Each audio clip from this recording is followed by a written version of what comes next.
गृहोपयोगी साहित्याची खरेदी करताय तर आजच आपल्या टेकेट सुपर मार्टला भेट द्या. कडधान्य, डाळी, साबण, ब्रँडेड कपडे, शूज, सायकल, कॉस्मेटिक्स हे सर्व मिळण्याचं एकमेव ठिकाण म्हणजेच टेकेट सुपर मार्ट. 5,000चे भरपूर डिस्काउंट. कमीत कमी 4,999च्या खरेदीवर 5 किलोमीटर पर्यंत मोफत घरपोच सेवा. पत्ता पंचवटी चित्रमंदिर जवळ, 332 रोड. संपर्क 92 97 97 50 00.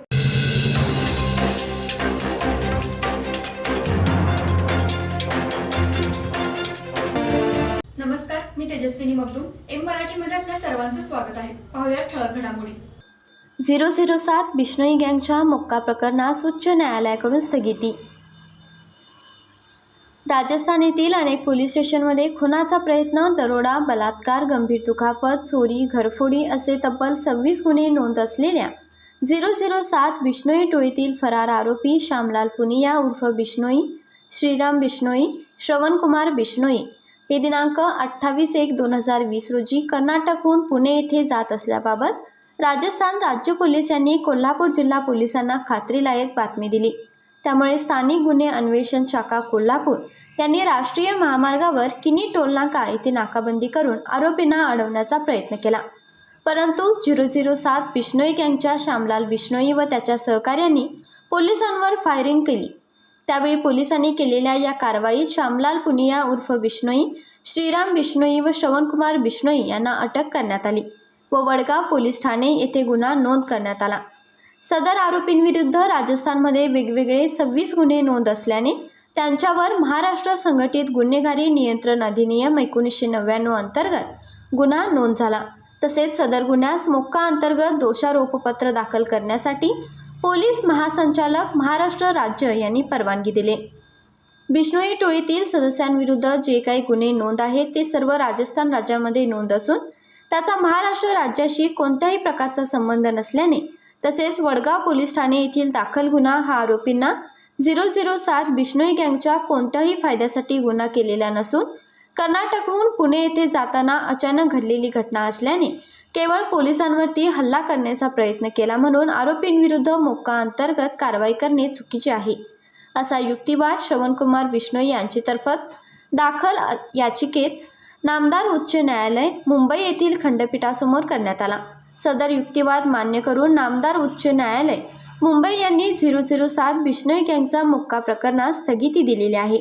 श्रवणकुमार बिश्नोईतर्फे advocate Kedar Patil Mumbai, advocate Sachin Mane, advocate Pratik Tare यांनी काम पाहिले.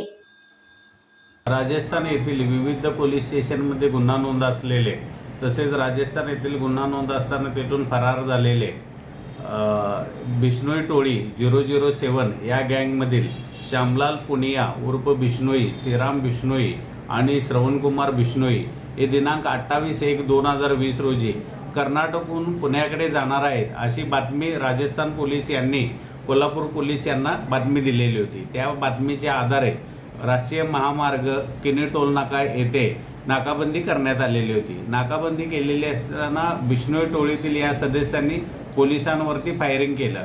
त्याचं प्रत्युत्तर देताना पोलिसांनी त्यांना जागेवरच अटक केली व वडगाव पोलीस स्टेशन येथे गुन्हा नोंद केला. वडगाव येथे नोंद झाल्यानंतर राजस्थान येथील त्यांच्या मागच्या गुन्ह्यांचा अभ्यास करून त्यांच्याविरुद्ध महाराष्ट्र संघटित गुन्हेगारी नियंत्रण अधिनियम 1999 नुसार कारवाई करण्यात आली व त्या मोक्का प्रस्तावास तत्कालीन पोलीस महासंचालक महाराष्ट्र राज्य यांनी सुद्धा दोषारोपपत्र दाखल करण्यास मंजुरी दिलेली होती. परंतु जे काही गुन्हे नोंद आहेत या आरोपीविरुद्ध ते सगळे राजस्थानमध्ये नोंद आहेत. महाराष्ट्राशी त्याचा कोणत्याही प्रकारे संबंध नाही. जो महाराष्ट्रामध्ये वडगाव पोलीस स्टेशनला गुन्हा नोंद झालेला होता त्याचा राजस्थानमधील दाखल गुन्ह्याशी कोणत्याही प्रकारे संबंध नाही. 007 बिश्नोई गँग जी आहे त्याच्या प्रसारासाठी किंवा त्याच्या फायद्यासाठी येथे महाराष्ट्रामध्ये गुन्हा केलेला नाही. जी काही घटना घडली ती अचानक घडलेली घटना होती. त्यामुळे केवळ पोलिसांवरती हल्ला करण्याचा प्रयत्न केला म्हणून मोक्का अंतर्गत कारवाई करणे चुकीचे होईल असा आम्ही युक्तिवाद उच्च न्यायालय मुंबई येथे केला. उच्च न्यायालयातील खंडपीठासमोर याची सुनावणी झाली व उच्च न्यायालयाने प्रथमदर्शनी जी मोक्का अंतर्गत कारवाई झालेली आहे ती संशयास्पद असल्याचा निर्वाळा देऊन जी याच्यात खास करून श्रवणकुमार बिश्नोई यांनी ही याचिका दाखल केलेली होती. तर श्रवणकुमार बिश्नोई व या गँग विरुद्ध जे मोका न्यायालयात प्रकरण आहे त्याच उच्च न्यायालयाने स्थगिती दिलेली आहे.